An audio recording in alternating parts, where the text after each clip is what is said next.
Time now for the morning rush. A big concern for UNM athletes. The state Senate will continue reworking legislation to bring back 3 cut sports teams to the university.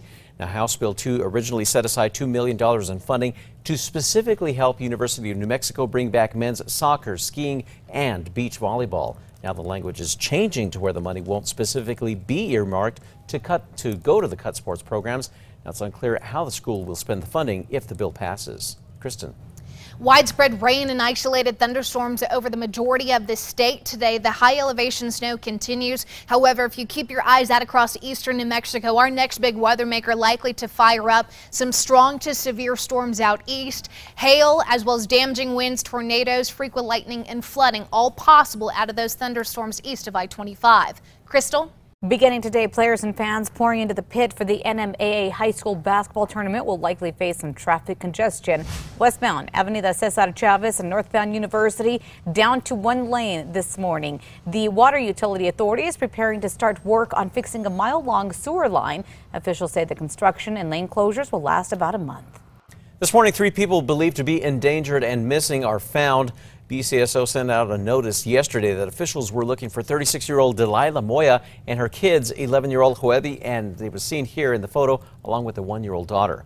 Now, detectives say there was a violent incident at Moya's home, but they did not believe that any of the missing were involved. Again, they've been found and are safe this morning.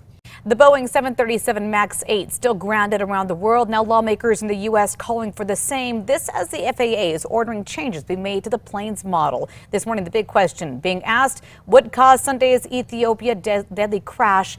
Also, the same model operated by Lion Air to crash shortly after takeoff within just months of another. More than a dozen airlines and a handful of countries have grounded the Boeing jet. Meanwhile, investigators are currently working on recovering information from the plane's 2 black boxes, flight data, and the cockpit voice recorders. Now, investigators are hoping by combing through the information that they'll be able to learn more as to why the flight went down so soon after takeoff. 157 people were killed in the crash, 8 of them Americans. On to new news for you this morning. Roughly 300 migrants in Albuquerque waiting to be processed. According to the Journal, on Sunday, 300 men, women and children were bused to Albuquerque to stay at hotels. They'll eventually be sent around the country to stay with families or sponsors as they await immigration hearings. An organization in El Paso said they did not have the room at their facility to house all the migrants. A woman is fighting for her life this morning at UNM Hospital after police say that she was involved in a shooting. Police say it happened around 4 p.m. yesterday at an apartment near Central in Wyoming. Officials say a man called 911 claiming that his neighbor had been shot in the face. On scene, police say they found a victim and a woman who had also been shot. Police say the pair are in critical condition. On to news happening today. A detention hearing scheduled for court today for the man police say led them on a chase in a stolen car. Police say David Crispin took them on a chase and eventually got away. He was later arrested after a woman called 911 claiming that he was holding her hostage inside an apartment. When police arrived, they say Crispin grabbed an officer's weapon, firing at least 1 round. Kristen. Today's Metro Threat Index up to an 8. We've got some scattered showers and some spotty thunderstorms likely to be non-severe here in Albuquerque. And of course, those breezy to windy conditions. Winds, I would say anywhere from 15 to 25 miles per hour coming out of that southeast, turning more southwesterly for the later half of today. David? This morning, House Republicans are waiting to hear from New Mexico's Secretary of State about their petition. It's against a controversial gun control bill. 27 New Mexico counties are refusing to enforce Senate Bill 8, which requires background checks for guns sold privately and at gun shows. Now, it currently sits on the governor's desk. Republican leadership asked Secretary of State Maggie Toulouse-Oliver to overturn the bill, claiming it's unconstitutional. A tiny piece of city property is still on the market this morning, but it's becoming more of a problem in the meantime. The city of Albuquerque is trying to sell this sliver of land. It's off Candelaria and Edith. They're asking $13,000 for it, but its location near a storm water basin has made it a collection spot for trash and weeds. Now, the city has 6 other owned properties that they are likely to sell. As the film industry continues to grow in New Mexico, so does the need for people to work on movie sets. The New Mexico Film Office wants you, to whoever is living here, to get these jobs through their new free training classes. The classes will teach people about positions like travel coordinators, special events, and costume design. For more information, go to alwaysonkRQE.com. On to other news for you. New Mexico food lovers around the country can now enjoy their favorite dish brought right to their doorstep. Former UNM basketball player Jordan Adams Smith and her husband Eric Smith launched a food delivery service called Nuevo because they miss New Mexico food. Thinking others may feel the same, they wanted to make it accessible no matter where you live. They say each month the box is different and will have at least one unique item for just $45 a month. Rapper T-Pain gave a shout out to New Mexico's Meow Wolf after filming his latest music video in Santa Fe.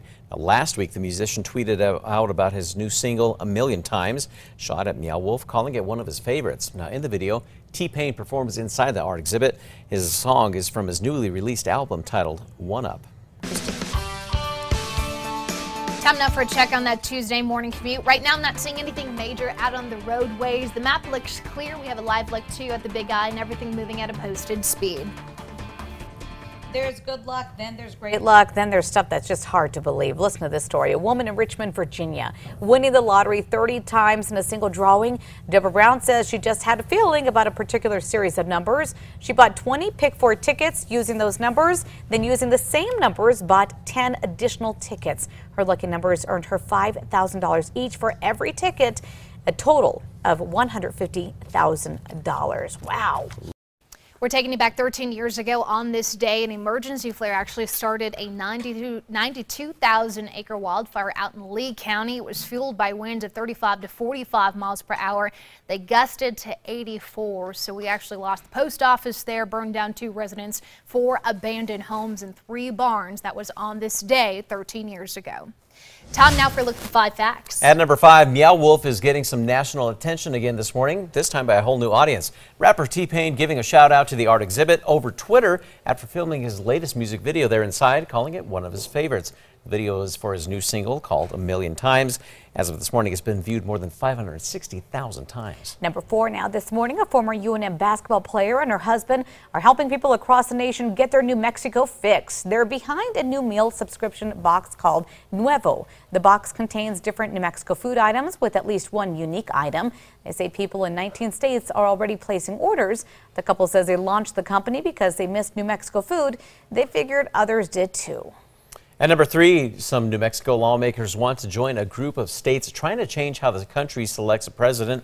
A bill to do that sits in the Senate committee. The New Mexican reports that a state Senate committee is backing a bill that would allow New Mexico to join a compact of several states. Those states would pledge their electoral college votes to the candidate who wins the popular vote nationwide. Critics say the bill could force New Mexicans to back a candidate who did not win the state's vote.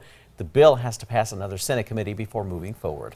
At number 2, looking at cooler temperatures today, and as far as what we have on satellite radar, we've got those showers out over south central New Mexico and even western areas at this moment. Now, severe weather is expected as we get into southeastern New Mexico today. That's going to be the hail, the damaging winds, the tornadoes possible, as well as the heavy rain causing minor flooding. So southeastern New Mexico, your favorite for that today. Everybody else is scattered showers and isolated thunderstorms. Heavy snow continues today. We do look to see more of that snow tomorrow over northern and western New Mexico, accumulating above 7,500 feet. Number 1 now, the state Senate will continue reworking legislation that initially was meant to bring back 3 cut sports teams to UNM. It's not looking that way now. House Bill 2 originally set aside $2 million in funding to specifically help UNM bring back men's soccer, skiing, and beach volleyball. The language is changing, so the money will not be specifically earmarked for those teams. If you want to see more details on this, go to our website. That's always on KRQE.com. It's not headed to the governor's desk yet this morning. It still has a ways to go.